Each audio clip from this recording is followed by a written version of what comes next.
Nation, greetings. Welcome back to the Droopy Whiskey Show, where today I'm not making fun of anybody. What I'm doing is I'm talking about these whiskeys right here, the Calumet Farms 15-year-old and 16-year-old bourbons. Shout out to Donkey Dong Doug. No, shout out to Ken for helping me get the 16. I did pay for this. He just picked it up for me, so no secondary, no shenanigans. Just friends helping friends, right? That's what we do. That's what we like, for sure. Today, I'm going to bottle pop both of these whiskeys, and we're going to talk about them. I feel like, that's fun, maybe, because the 16 recently released. Yes, a lot of hype. The BJs are into the 16, saying it's better than the 15. I have tried the 15. I enjoyed it very much. Haven't had a bottle, though, so when I had the opportunity to get a 16, I was like, you know what? Maybe I should go ahead, get the 15 as well. It was an expensive day, but let's get into this thing. We got the 15, $115 is what I had to pay for that, and then the 16, $150. So for those of you who are really just curious about the 16, that's the way we're going to start off this video, is just a review of this. We'll keep it brief, and then we'll do a comparison with the 15. 16 years old, 106 proof, Kentucky straight bourbon whiskey. Honestly, I don't know where it's from. In all likelihood, it's going to be one of those Barton things, probably. Sourced Kentucky bourbon, that old. It's probably Barton. Getting into the most important part of the video here is always the bottle pop. I mean, the bottle pop is 90% of what gives a bourbon its flavor. A poor bottle pop just sets you up for a really negative experience on the pour. You all know this if you've watched the channel. Bottle pop is everything. Here we go. 16-year-old bottle pop. Going off that, I'm going to say it's probably not going to be worth the money. No, in all seriousness, bottle pop has nothing to do. I mean, if you fell for that, you got problems. That's all I can say. The whiskey looks very dark. I'm thrilled with that. Big fan of dark-looking whiskey. That's generally going to tell me a little bit about the whiskey. Mainly presence or absence of age character, barrel character. This is non-chill filtered. It's not barrel proof. I think, what do we got here? Like a 16 barrel lot or something like that? 19 barrels. They put a bunch of information about a horse on here, Triple Crown winner. Who cares? I didn't care anything about Calumet products for quite some time. 8-year sucks. 12-year, not so good. 14-year, 15-year, okay. Little John style. I was feeling that 15. So with positive reviews on the 16, hard to turn down. Barrel proof, no, but my honey hole, my money zone related to proof at this 106 proof. I like that. I'm 100% about that. Had a little Knob Creek 15 last night, so I've got that kind of on the mind. That's a good measuring stick bar. Remus Batch 5 would also be a good measuring stick. It smells good. It smells like a well-aged bourbon, not an extraordinary nose. Kind of muted, actually. Candy, nougaty, oaky. It's encouraging, but it's not alluding to anything world class. I'm not like, oh, I'm really about to taste it here. Now I may be great, but we'll see. A little spicy, but not in the herbaceous cinnamon category, more in the clovey licoricey, which I kind of get with old bourbons. Not too dissimilar from some Dusties on the nose. I mean, mellow but oaky, a little funky. A little something minty in there too, a light mint.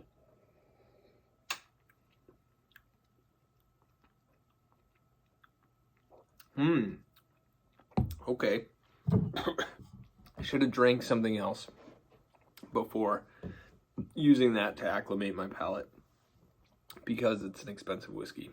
That said, even though the first sip was intense, as it always is, it was very good. Very good. Let's pick it apart a little bit here.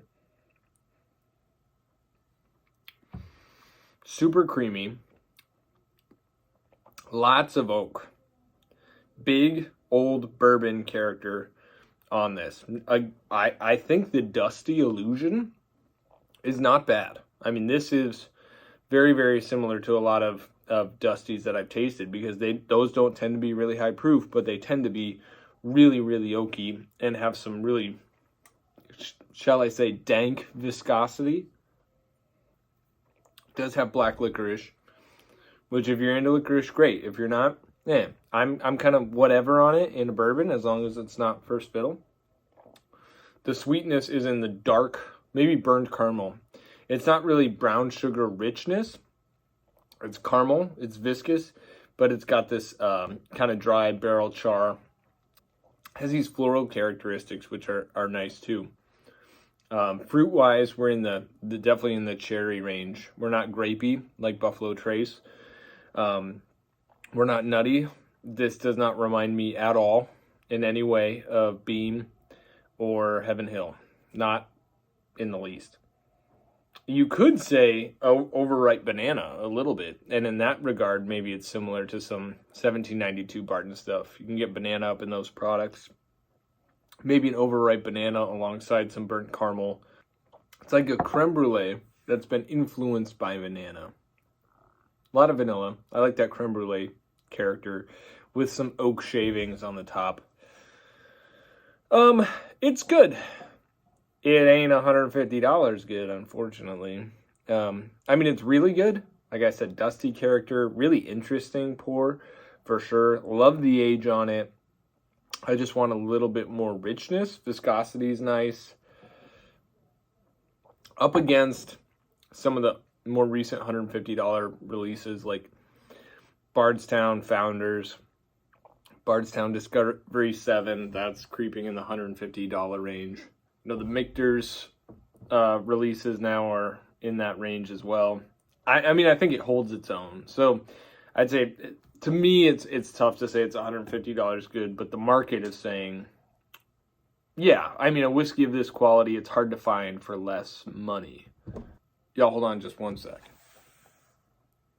I switched glasses. I prefer these Copita glasses for tasting versus the Glencairns, and I've been doing a lot of tasting in these, so I'm a little bit worried that, you know, maybe the the old Glencairn was letting me down. I didn't feel like I was pulling enough out of that, so made the switch to the Copita. Nose is a little bit more pronounced, but not any more complex. Still kind of basic in that old funky dusty, but still, I mean, that's of course good. Big fan of that. It's got some cigar, some tobacco. We get in these old bourbons, these old oaky, oak forward bourbons. The notes definitely get earthier. There's some earth, tobacco, leather, muddled cherries, clove, burnt caramel. Yeah, so not bad. Very old and interesting, and worth perusing. Given the price, I'm going to say if you have a chance to taste it first, you should probably do that. It is very good, but at $150, I would just recommend giving it a little tasty taste first. I did pour myself, because I wanted to kind of run something intense over my palate next to this, because this was the first thing I tasted. So I did pour myself just a smidge of Elijah Craig Pirate Bottle Barrel Proof, which is about as burly as of a whiskey. It's about as burly as a whiskey gets. And to me, this was noticeably better. More richness than the Calumet 16. Of course, this is in my special place. It's up here where I keep my top 3 bottles at all times. That's where my Pirate Bottle Barrel Proof Elijah Craig is.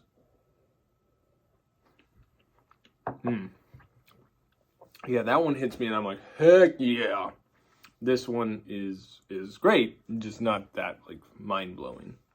Okay, so now I'm going to swap out 16, and we're going to pull in 15 here for a second.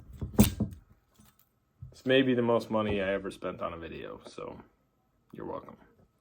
I'm going to have some buyer's remorse, although these are great. I'm going to enjoy drinking these. I got some friends who are going to want to drink them with me. Let's see if the bottle pop on this one's any better. similar feel. Very similar bottle pop. Sometimes with these small corks, it's a pretty small cork, they just don't, the seal's not as good. Those little wide corks on the old Elijah Craig's, when one of those had a juicy pop, ecstasy, pure ecstasy. Comparing Calumet 15 with the Calumet 16. You're welcome. Okay, just talked about the 16. The 15, ooh, it's got this buttery, rich frosting. No, which I like that. I like that a lot. The oak is not as pronounced, but the sweetness is very much so. Yeah, like vanilla frosting. It's got some oak, but it's not deep. It's not menthol-y at all. Not really clovey. Maybe subtle baking spices. Really great nose. Younger, but maybe better. I might like this better on the nose. I think it would depend on the day.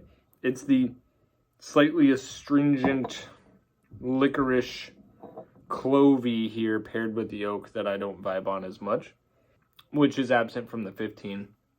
So yeah, I like that a lot.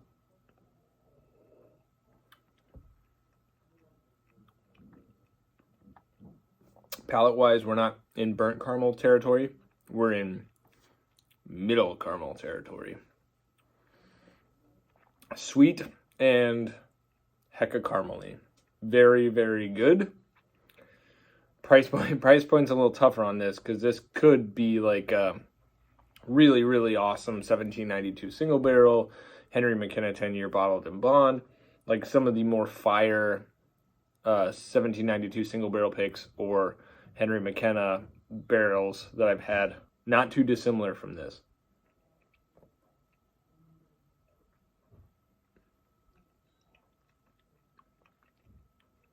Although the fruitiness on this is kind of tropical. Man, 15 is good. Or my batch of 15. 15's 105 proof.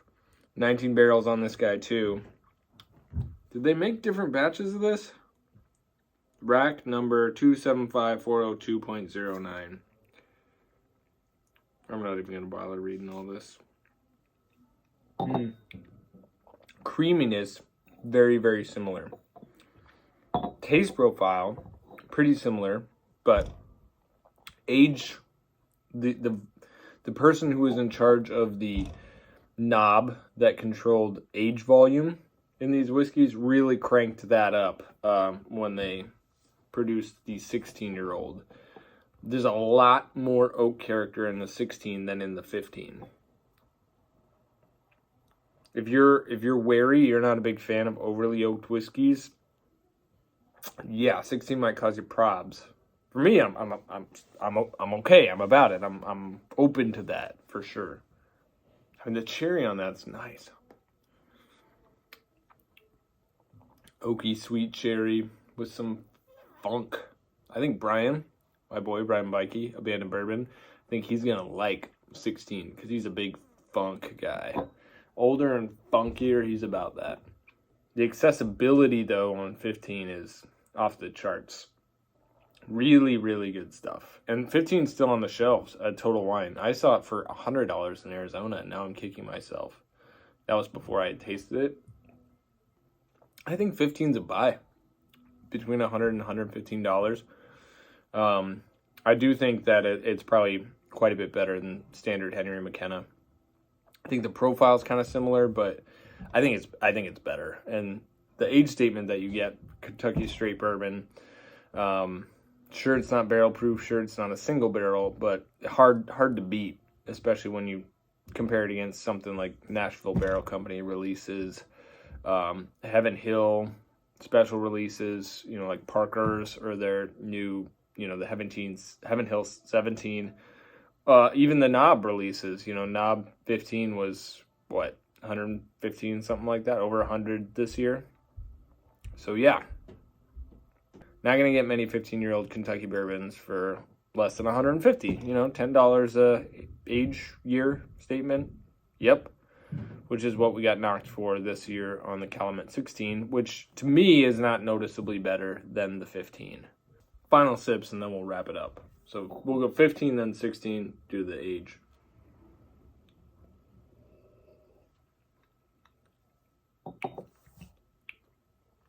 That is just so crushable. I mean, 15 is crushable. Big time buy on the 15. 16, $35 more, give or take.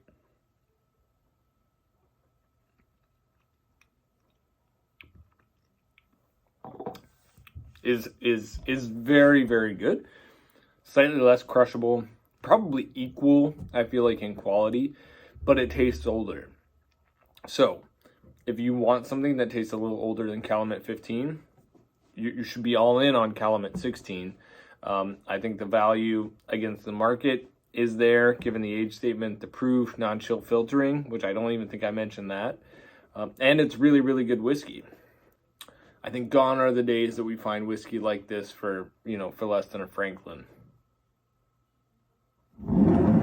So that's it, Nash. Hope you enjoyed that video, that rundown of Calumet 15 and 16, primarily 16. Would I buy it again? Oh, no, I'm probably okay having one. One is probably enough. Not extraordinary, very good. There you have it. All right, y'all. Keep it neat.